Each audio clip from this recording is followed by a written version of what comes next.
Those farcical scenes somewhat overshadowed the arrival in Parliament of a new crop of MPs this week, many of whom delivered their maiden speeches. Two of them are not new to politics. Labor MP Linda Burney is the first Indigenous woman elected to federal Parliament and a former New South Wales Government Minister.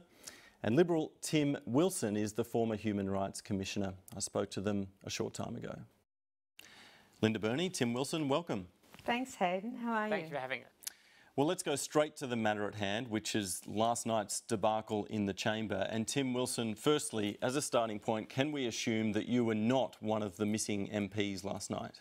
I was definitely in the chamber, as were many of my colleagues. So what on earth were those colleagues thinking, the ones who did try to make an early getaway? All that happened was that there is a convention ordinarily that you don't have a division when the Parliament seeks to adjourn. And what happened was the Labor Party decided they wanted to play tricks and games and call for one when people had already left, because there are a lot of people, for instance, Perth-based MPs or West Australian-based MPs who want to catch the flight so they can see their family rather than having to stay over to the next day. They pulled off a tactical game, and all it meant was that all those MPs had to hold back their flights and pay for the cost of reissuing tickets, and that was paid for by the taxpayer. Some people missed their flights entirely and had to stay overnight, so the taxpayer incurred more costs for Labor's stunts, tricks and games. Look, maybe it was a stunt, but it was a successful stunt, and it did show just how precarious this government is in the chamber. Well, hardly. What it showed was that we have a one-seat majority, and we already knew that. The difference is that we have to make sure that we are disciplined. The Prime Minister has acknowledged that it's disappointing this morning, and Labor has ensured that this will never happen again. Linda Burney, just how premeditated was this stunt that Labor pulled? Well, I wouldn't call it a stunt or a game. There were no Labor members missing in the House of Representatives last night. We had clear instructions from our whip and from the Leader of the House to be there. Because it was going to be pulled, right? Clearly, the Liberals were incredibly arrogant. I mean, I've been in parliaments for 13 years and I've never seen anything as undisciplined as last night. To have 4 or 5 members out of the House, doing other things, deciding to fly out before Parliament was up. Whether it was a convention or not, it's not a rule. Last night was about establishing a Royal Commission, and to have the government, who supposedly has a working majority, 2 things were clear, is that Malcolm Turnbull doesn't have the discipline over his party, and secondly, there is no discipline within some of his senior ministers. Tim Wilson, how can you possibly argue now that this is a stable majority government? Because we have more members. We have more members than we need to be government by one. Only just. Well, that might be true, but we still have it, and Labor is nowhere near forming government. We have majority government by a 1-seat majority, and it doesn't matter how much Labor wants to dress up their tactics and their games in order to try and prove otherwise. At some point, they're going to have to accept that they lost the election, and the best thing for the future of the country, not me, not Linda, for the future of Australia, is for them to come together, work with the government to pass legislation, because this country faces really big challenges. When you set out for Canberra as a new MP, did you expect things to be run a little more professionally than this?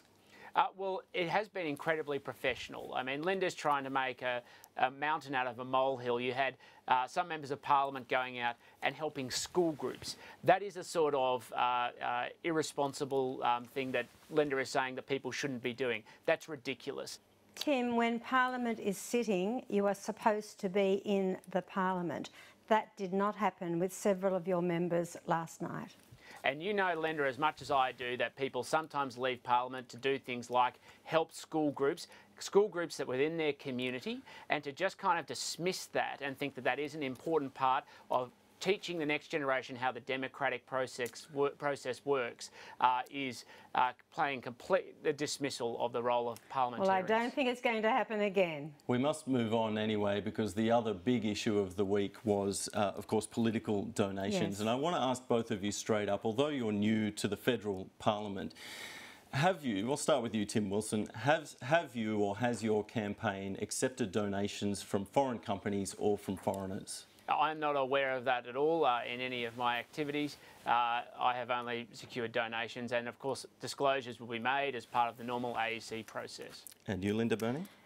Have I received Donations from a foreign company or a foreigner, or your campaign for Well, that I matter? think what Bill should know, Bill Shorten has said just before coming on this show that he believes, and our position was clear in the run-up to the election, that there should not be donations from foreign governments, foreign companies to political campaigns. I think Sam Dastyari, and that's what we're talking about here, has learnt a massive lesson about judgment.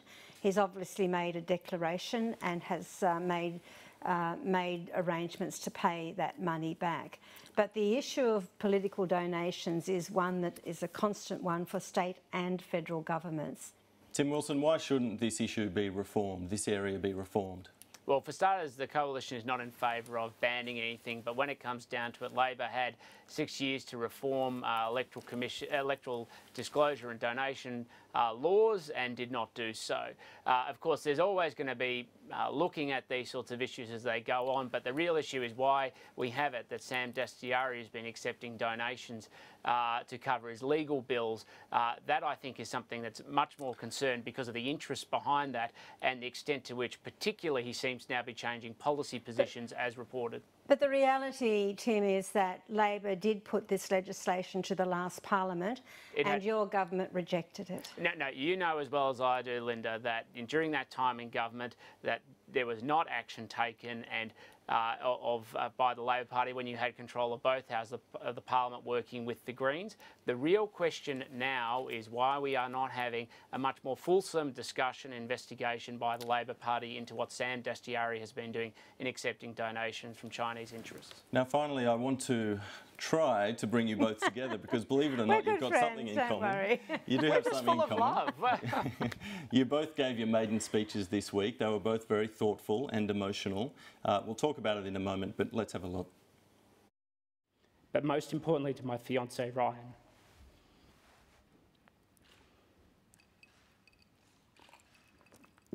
I know you have sacrificed so much for me to be here today, and we are only at the end of our beginning.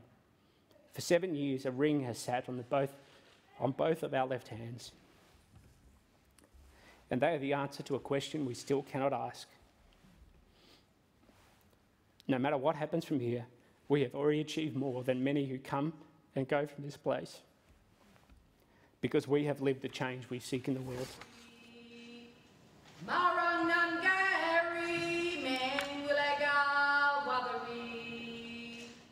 Naju Yan Yam Gidyal Yinjumara Mandang Narangunja.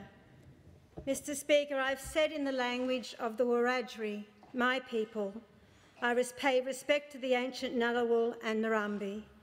I was born at a time when the Australian government knew how many sheep there were, but not how many Aboriginal people. The first decade of my life was spent as a non-citizen. Can I say firstly, Linda Burney, how good it was to see an Indigenous language spoken on the floor of the Parliament. What was that moment like for you? It was very generous of the Parliament to bend the rules so that we could have that.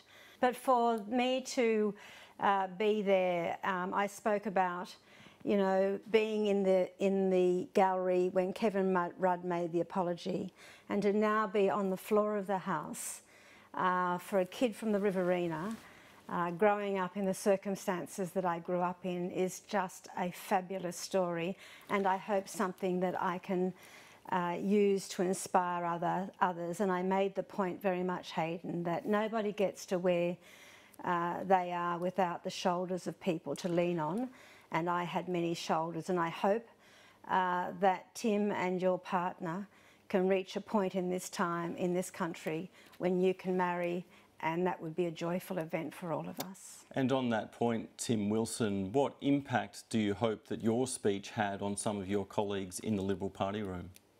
Well, I hope it showed people that this is not an esoteric debate about people's lives that's distant from them, that this is something that affects people around them, and that we are all part of coming together to make this country a better place.